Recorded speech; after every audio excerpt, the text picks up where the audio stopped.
start to look at poison ivy to distinguish its features. This is a black birch. Looks fine. Underneath one of its branches is poison ivy. Poison ivy likes a little bit of shade, so it is very healthy right here. The leaves are green, big, and some of them are shiny. I don't know if you can tell. The shininess is here, but down here, they're not that shiny. I'm not sure if that means these are older or newer leaves. Probably the older leaves are not shiny, the newer ones are, because that's how they are in the spring. But these are not shiny, but the one right next to it is, and these are shiny. Now, the leaf itself, the identifier here, I'm going to rip off a piece.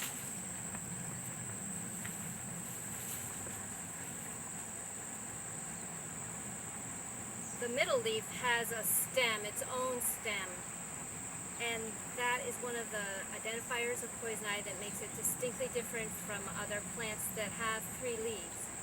You'll see the strawberry leaf. This middle leaf is growing right out from here. There are the trillium plant, which is a 3-leaf spring flower. All 3 leaves come out from the same place. So that is a distinguishing feature. Now on this, it's such a big leaf that the stem is obvious and clear. In some cases, you might have to take a stick. You don't have your protective gloves on, you're out trying to identify in the woods. You might have to move it around a bit and manipulate it to see if you can tell, is there a stem for that middle leaf or not?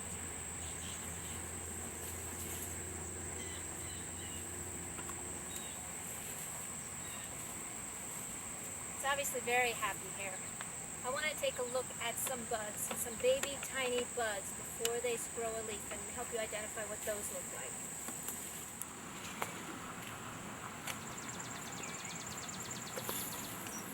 I want to show you some leaves that are new baby ones, so we're going to look closely at these little tiny ones here. They've got that redness, and in the spring they really show up as red. Not as much this time of year, but you will see this color in it. When it transitions from the bright red in the spring, it gets this mottled look of sort of reddish green as it transitions into being a solid green leaf. This is a nice little patch. It's getting some sun, but not all day, so it has some shade as well.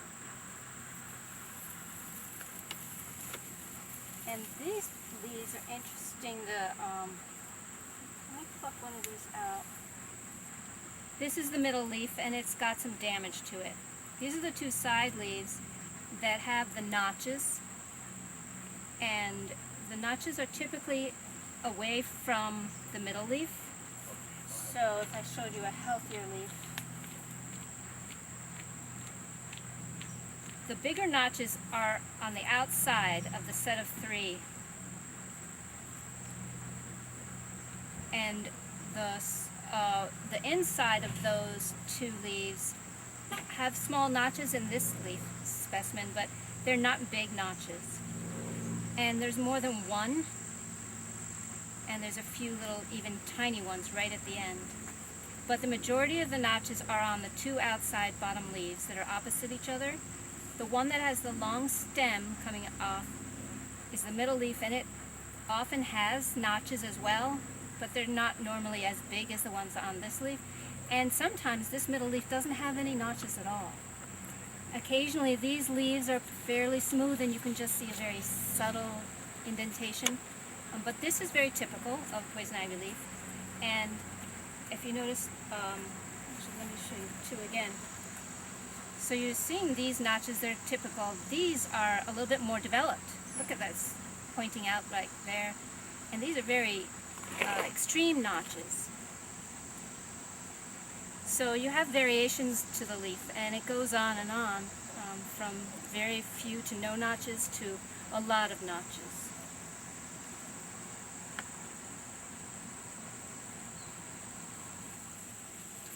Let's go look at where poison ivy can hang out with a lot of other plants. Now, if you can get in a little bit closer, we can look at variation on the colors of these two sets of leaves. This particular set of 3 leaves is very pale.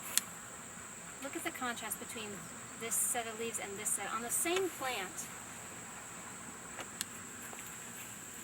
These are the newer leaves, the very light pale ones, and in the spring they're bright red when they first come out, but they can go through a pale stage in the summer when they, I don't know, they're not getting probably as many nutrients, but the green leaves is more typical, but in combination you will see some of the lighter ones with the darker ones as the leaf grows throughout the summer. The plant is always producing leaves throughout the summer, and that's how you'll see it in the middle of July and August.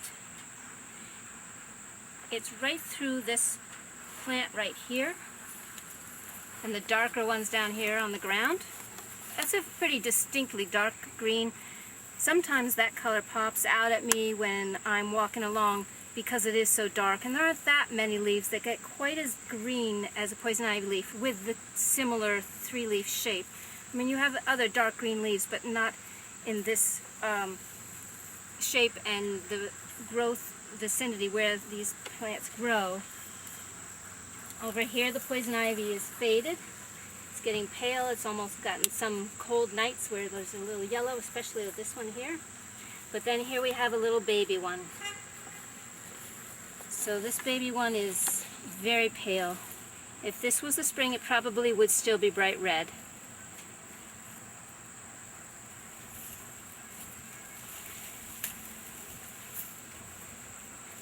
And it's growing under this plant here and throughout here. So it's just wandering around happy and healthy here. I'd like to show you a little patch of poison ivy over this way. This is kind of a cute little patch. Nice, all small leaves. Isn't doing too much, climbing the rock a little bit, growing some more baby leaves. This was probably cut sometime this year, and it's now grown back, so that's why they're all small. But you have a lot of variations in color, light green and dark green. And here are some even smaller ones that are very cute, with the dark green companions. And it's clear to me that some of these have been cut back.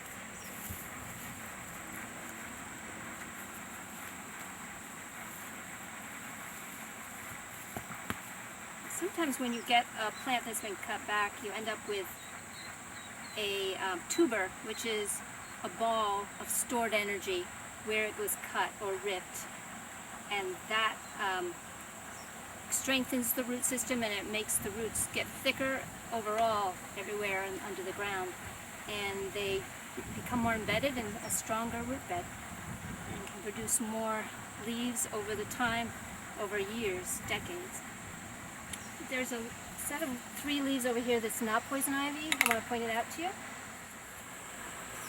This is an oak tree, and it's several years old, perhaps to get to be this tall, maybe just a few years or one. But the leaves, when they're down low to the ground, they are tiny, similar to poison ivy. But the difference is that these 3 leaves are all coming out from the same spot, not like poison ivy, that the middle leaf would be coming out with a longer stem. It's not like I don't wear those boots. These all have the equal length stem, all 3 leaves. And yet here's poison ivy right near it.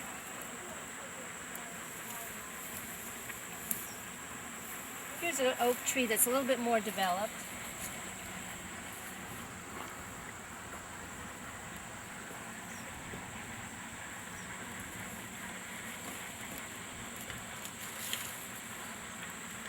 And you get more into the 5-6 leaves, so you're way past it being confused with poison ivy because it doesn't even have 3 leaves anymore.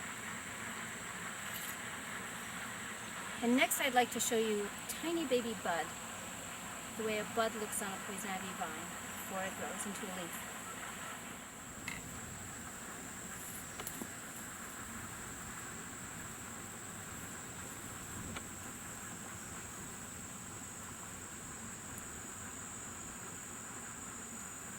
of this little bud, I think of it as the start of a curlicue or the baby toenail of a deer.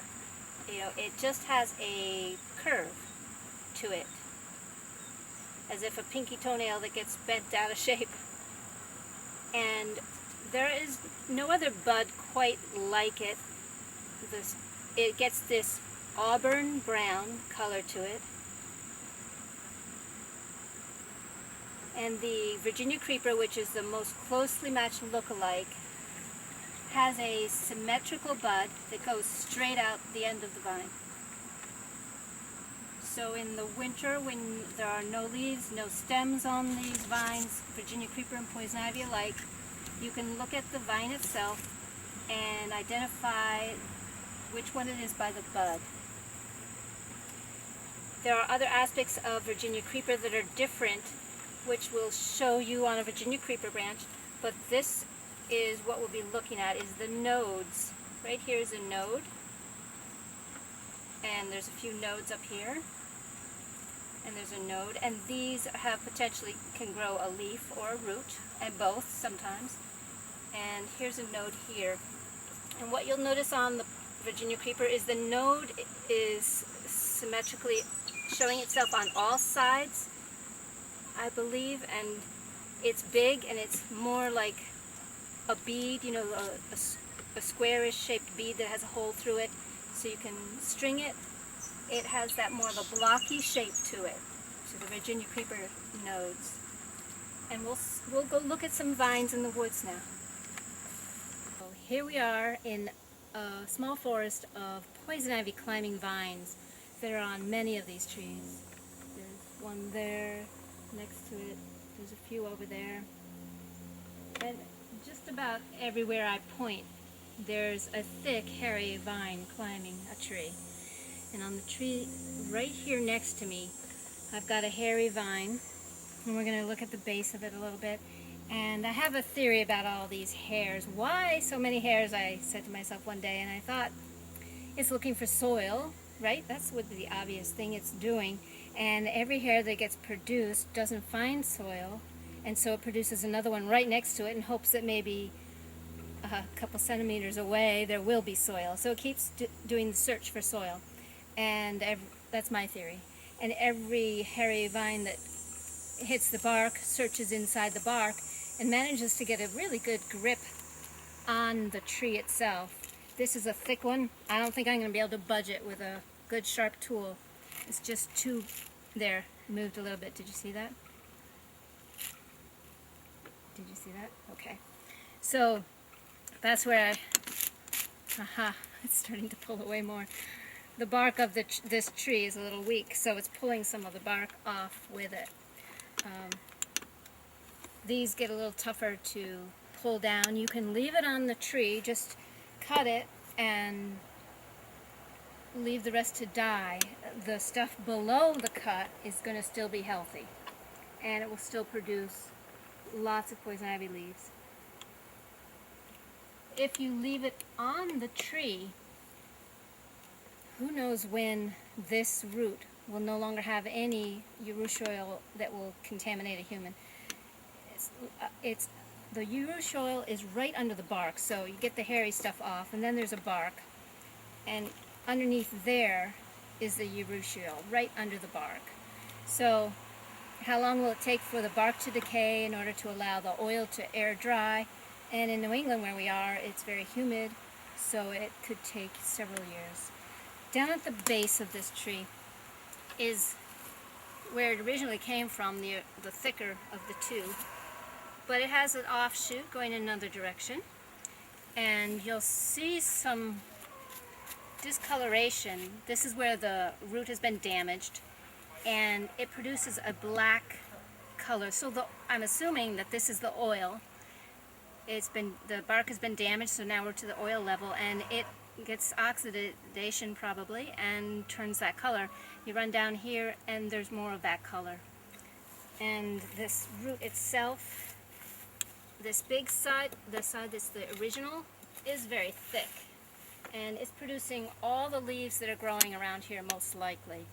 And every one of these trees in this forest that has a poison ivy climbing vine has a base of a root bed that is producing leaves. So basically walking through here, you've got exposure to poison ivy on your boots or shoes continually through here. It would be very hard to walk through here. I want to show you another large climbing vine that's right over here that has a very distinct black color where it's been damaged.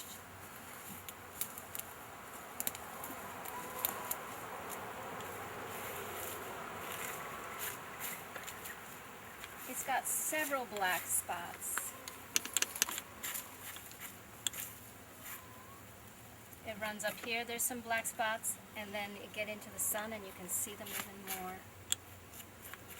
There's a nice black one there, and it goes down here, and this is a black like growth, not even sure what it is.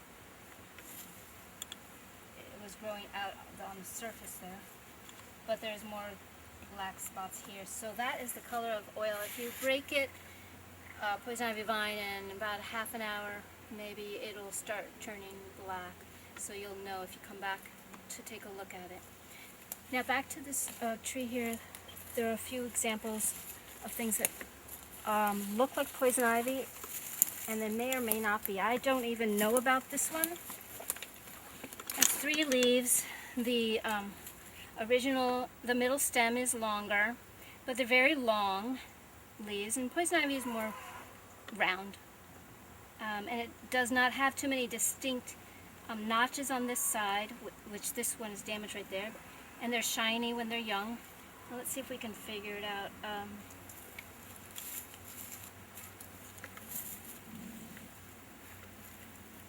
So it is a runner. The first thing I'm going to say is that it's not one of those plants that just grows straight up and is a flower that we talked about earlier, the trillium. This looks like a poison ivy leaf to me. It's obviously not whole. I would assume that right here at the bend, 2 of the leaves got broken off. Well, let's follow it down a little bit more.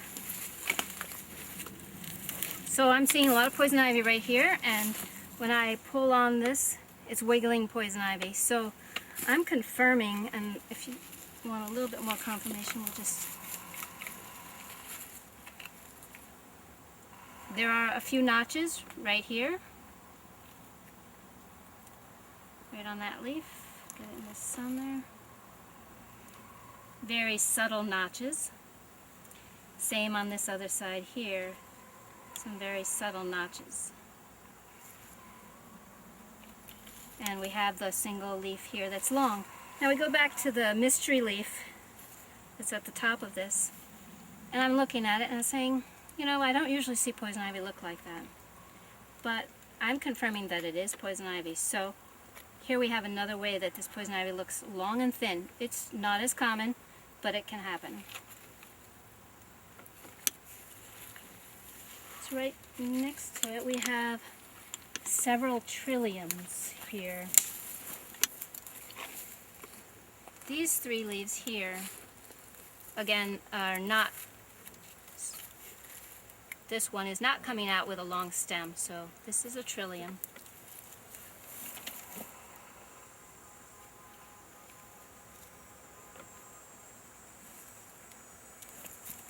And we have some Virginia creeper right over here.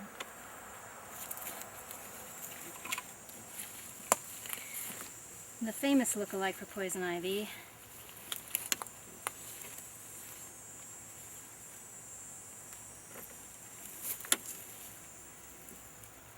The nodes, I'll show you the leaves too, so we all know it's Virginia creeper. The nodes, as I was talking about earlier, more bead-shaped, thicker than poison ivy nodes. These down here are tubers, which happens in poison ivy also. The tuber fills up with stored energy when it needs to survive by doing that. Now right next to this Virginia creeper was the poison ivy branch that we were looking at, and I want to look at the nodes so you can see the difference. So here's the Virginia creeper node, and here are some poison ivy nodes. I'm gonna find some brown ones. They're not big at all. They don't bulge out. They're not bead shaped like these here. This one's a little bit bead shaped. There's a thickness right there and right there. And this poison ivy one has a node here, but it's not all the way around the plant. It's coming out one side. The Virginia creeper is pretty much a node all the way around the vine. So in the winter, the fall, early spring before the leaves come out, you can tell poison ivy versus Virginia creeper by these more diminished profile in their nodes, and also by those buds that we looked at earlier. There aren't a lot of buds this time of year, so it's hard to find too many examples of those. And next I'd like to show you a climbing poison ivy vine that goes way up into the top story of the tree, the canopy, and or near to the top of the canopy, and you'll see the distinct difference of it, how tall it can grow. We have a climbing vine on the other side of this tree that's thick and hairy, but it's wrapping around, it's coming over here. I wanted to show you some of the branches that come off the climbing vines that produce poison ivy leaves. I feel like it's touching my hair. This one happens to be broken right up there, which is the only reason why it's bending down far enough for me to reach it. But here's another one, and it doesn't have any leaves on it right now. Here's one that is part of what I'm holding on to. It has leaves, and as you go up the story of the tree, these leaves are on small branches of their own, the poison ivy branches.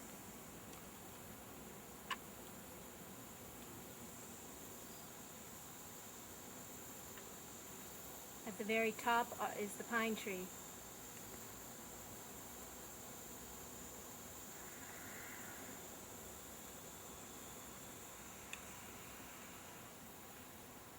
So the poison ivy can climb up, grow like a bush, can overtake a tree. You think the tree is still alive. The tree could be at one point dead.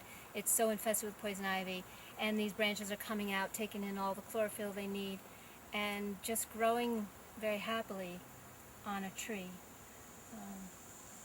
When these fall off, how long will it take for something to fall off? Like if you cut this vine and left it on the tree, I don't know, it would have to decay, have to go through that process for a few years, and then you'd have to have good storms that would break up the branches and make them fall.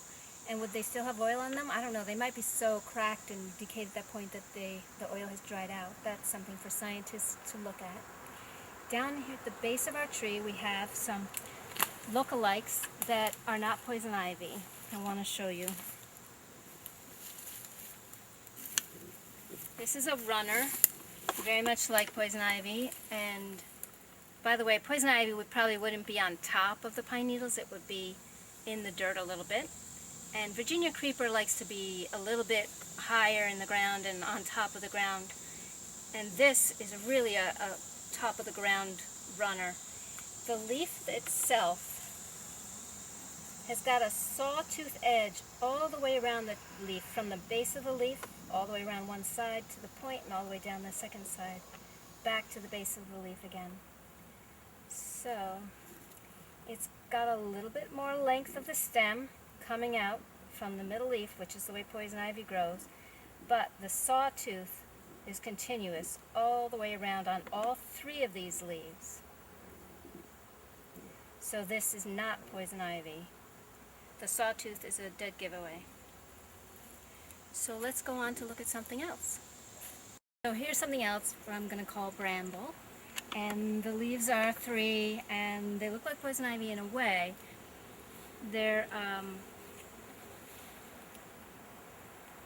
They've got the longer stem for the middle leaf. There's some sawtooth here, but there's some notches, plus too many sawtooths for poison ivy. And there is sawtooth on the upper side as well of this leaf. And there's just a lot of sawtooth around here, but really distinct. On this vine you can see the thorns. So this vine is going to produce a berry most likely, and poison ivy never has a thorn on it. I just wanted to show you that. So here's an example of the forest floor. It's very complicated. There's a lot of things going on here, and yet there is poison ivy in here, so it's hard to walk through areas like this without really having a keen eye of what you're walking through. There's some poison ivy down here, a little patch of it there, and here's one of these climbing vines that takes over a tree, and there's the poison ivy under it. There's some Virginia creeper here. I wanted to show you something on the Virginia creeper, which is that in the spring, when the Virginia creeper is just growing, the first leaves that come out, the first leaves are 3. So let's say I take these 2 leaves off. This is the original Virginia creeper growth, will be 3 leaves. The next 2 leaves would probably be there at this point as they are, but they grow small and you'll see the 3 leaves, and that can confuse people. So check the vine itself, look for knobby nodes, and check the edges. It's a very sawtooth edge here, going consistently up and down, not all the way to the base, but pretty consistently around all 3 leaves. So that's not poison ivy. Sometimes I've had a Virginia creeper absolutely confuse me, and I had to really search the vine itself and look for confirming information, and finally decided it was Virginia creeper, even though it really looked like poison ivy. So there's some right here, and yet here is a complete sawed edge of this leaf. So right near it, that's not poison ivy. Same with this, it's a very sawed edge. And this is that climbing vine that overtakes other plants. And heading over this way, there's some poison ivy right here next to the climbing vine and Virginia creeper. And right here, don't even know what it is because we have a damaged leaf. So we have to explore a little bit further because the notching on one leaf is just not enough to tell us. And you wouldn't handle a poison ivy vine like this, so I'm looking at this little, let's see if we can hold up against the green leaf. Little bud, which you may not be able to tell is a poison ivy bud, because it has a little bit of a curlicue curve to it, like a baby toenail. So this single leaf here, it's a poison ivy leaf. And we have some more of this bramble. It has prickers along here. It's very prickly, and the sawtooth around the entire leaf.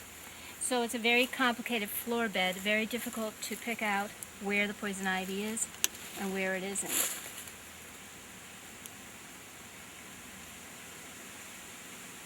And that's all for now. We believe this is a yellow birch. It's missing its paired leaf right here, but you'll see it over here. There's 1 leaf, 2 on the side, and then 2 more. So this is not poison ivy, even though you may see the first 3 leaves and think, gee, it looks a lot like poison ivy.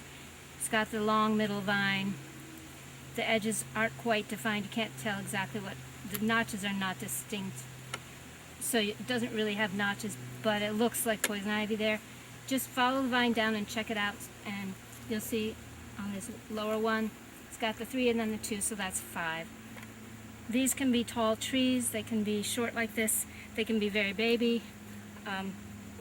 Just so you know what it looks like. We think it's a yellow